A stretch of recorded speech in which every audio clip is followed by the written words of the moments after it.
Hello guys, voting నిన్న nominations అయిపోయినాయి. Voting trends already start అయిపోయినాయి. ఒకసారి అనలైజ్ చేద్దాం. మనకు వచ్చిన అప్డేట్స్ ప్రకారం లైక్ ఎలా ఉన్నారు, ఎవరెవరు ఉన్నారు, డేంజర్ జోన్లో ఎవరున్నారు, సేవ్ ఎవరు అవుతారు, లైక్ మీడియం రిస్క్లో ఎవరు ఉన్నారో చూసేద్దాం. నామినేషన్స్లో ఉన్నవాళ్ళు ఫ్లోరా సైని, రాము, రీతు, వీళ్ళు సెలబ్రిటీస్ నుంచి, ఓనర్స్ నుంచి, హరీష్, ప్రియా, పవన్ కళ్యాణ్ వీళ్ళు టెనెంట్స్ నుంచి, కామనర్స్ నుంచి. ఇందులో బికాస్ లైక్ సెలబ్రిటీస్లో భరణి, ఇమాన్యుయల్, తనూజ, సంజన అండ్ ఈవెన్ సుమన్ శెట్టి గారు చాలా స్ట్రాంగ్ ప్లేయర్. ఆయన ఐదుగురు లేకపోవటం వల్ల క్రాస్ ఓటింగ్ జరిగి షాకింగ్ అండ్ షేకింగ్ థింగ్ ఏంటంటే ఫ్లోరా సైని గారు హైయెస్ట్ ఓట్స్తో ఉన్నారు. అండ్ రాము ఆల్రెడీ మంచి బాలుడు, రాముడు మంచి బాలుడు, ఆల్రెడీ పాజిటివ్ ఇంప్రెషనే ఉంది రాము గురించి. అంత నెగిటివ్ ఇది అయితే లేదు. రాము గురించి పాజిటివ్గానే, సైలెంట్గానే, కామ్గానే పోతున్నాయి. 1 or 2 స్మాల్ పాయింట్స్ ఉన్నాయి, కానీ మేజర్ మౌత్ స్లిప్ ఉంటుంది చూడు, టంగ్ స్లిప్, లైక్ అన్నెసరీ మాటలు వదిలేయటం అలాంటిది లేదు. సో తన పని వరకు తను చూసుకుంటున్నాడు. ఇంకా కొంచెం ఓపెన్ అయ్యి బాగా ఆడితే చాలా బాగా ఆడతాడనిపిస్తుంది. అండ్ ఆల్రెడీ గేమ్ అయితే మనం చూసేసాం, గేమ్లో బాగానే తన పర్ఫార్మెన్స్ ఇచ్చాడు. అండ్ రీతు విత్ ఎంత మూటల నెగిటివిటీ, కంట్రవర్సీని క్యారీ చేస్తుంది. సో మీకు తెలుసు, రీతు ఇప్పుడు సోషల్ మీడియాలో హాటెస్ట్ టాపిక్ అయిపోయింది, ఇంట్లో బయట. So Ritu also in risk, but she has a talent.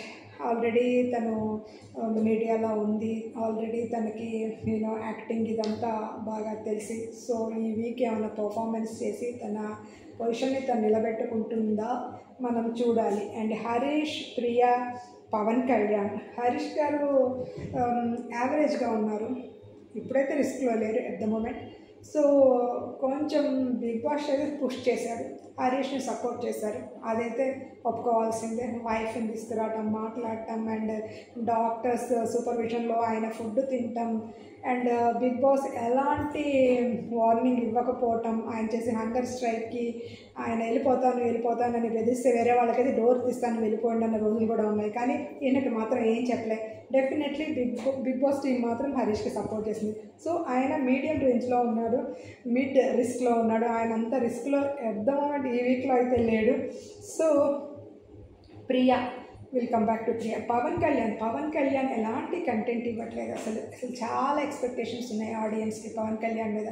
Pawan Kalyan ఏం చేస్తున్నాడో, ఎందుకుంటున్నాడో, తన పర్పస్ ఏంటో, ఎందుకు వచ్చాడో, ఏమేమి ఇదిలోంచి వచ్చాడో, ఎక్కడి నుంచి వచ్చాడో, తను ఒక స్థానం నుంచి, ఒక మంచి స్థానం నుంచి ఇక్కడికి వచ్చానే, నేను ఏం చెయ్యాలి, నా గోల్ ఏంటి, ఎయిమ్ ఏంటి, ఈ బిగ్ బాస్కి వచ్చిన నా ఇదేంటి అది మర్చిపోయి అన్నెసరీగా, అందుకే హరీష్ గారి చేతి కూడా అలాంటి మాటలు అనిపించుకోవాల్సి వచ్చింది.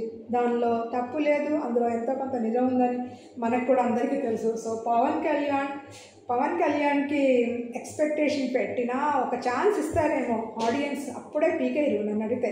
ఎందుకంటే ఉంది, అబ్బాయికి లుక్స్ ఉంది, like young man, definitely content ఇస్తాడు, స్పోర్ట్స్లో ఉన్నవాడు, సో గేమ్స్లో ఆడతాడు, టాస్క్లు బాగా ఆడతాడన్న నమ్మకం అయితే ఆడియన్స్కి ఉంది. కాబట్టి అప్పుడే పవన్ కళ్యాణ్ని బయటకు తోసేయరు. కానీ ఇలాగే ఉంటే ఎన్ని రోజుల్లో పెట్టుకొని కూర్చోరు ఆడియన్స్ కూడా. ఎవరిని ఉంచాలి, ఎవరిని తోయాలని వాళ్ళకి బాగా తెలుసు.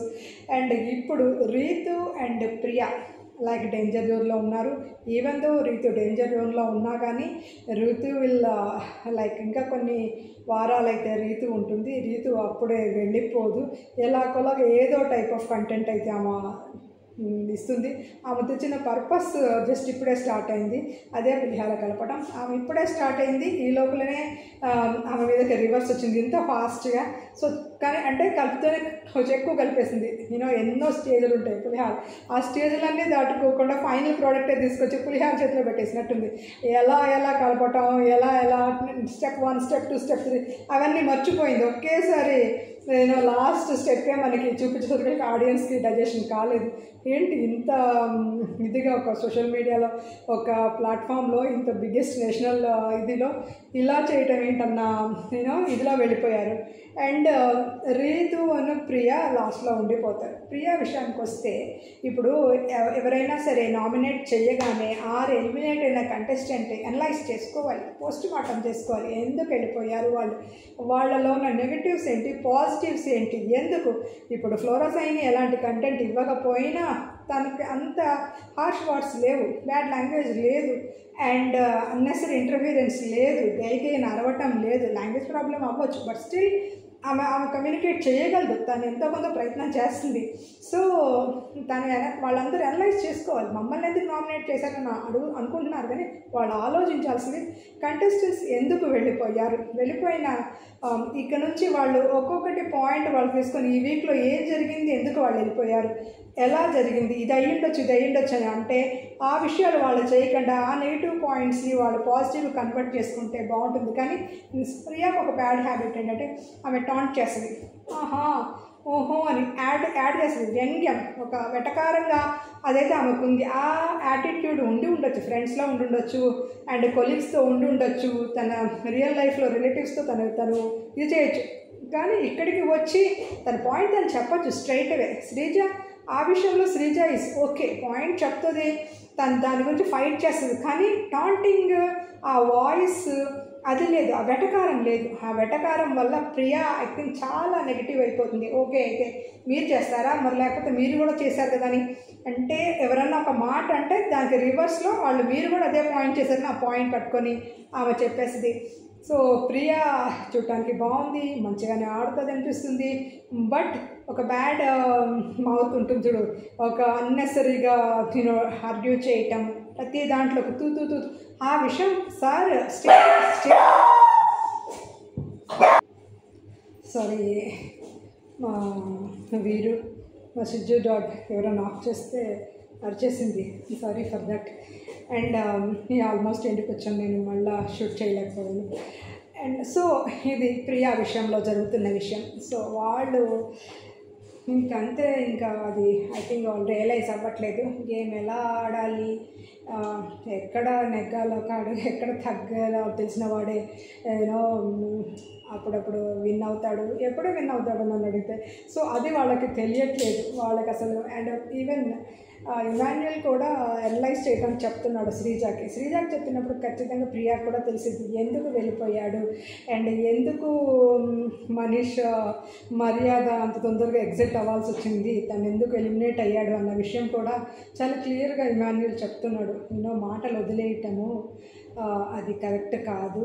సో దానివల్ల వెంటనే నెగిటివిటీ ఇదైపోతుంది. ఒకసారి నెగిటివిటీ వచ్చింది అంటే, ఒక కంటెస్టెంట్ మీద హేట్ వచ్చింది అంటే ఆడియన్స్ మళ్ళీ దాన్ని రివర్ట్ చేయటం, పాజిటివిటీని తెచ్చుకోవటం అన్నది కొంచెం కష్టమైన టాస్కే, కొంచెం కష్టమైన పనే. మనం ఉన్నంతసేపు దాన్ని యూటిలైజ్ చేసుకోవాలి. ఒకరోజు టైం పోయినాక సీన్ని రీక్రియేట్ చేసే అంత ఛాన్స్ అయితే ఉండదు రియల్ లైఫ్లో. సో అది రియలైజ్ కావాలి.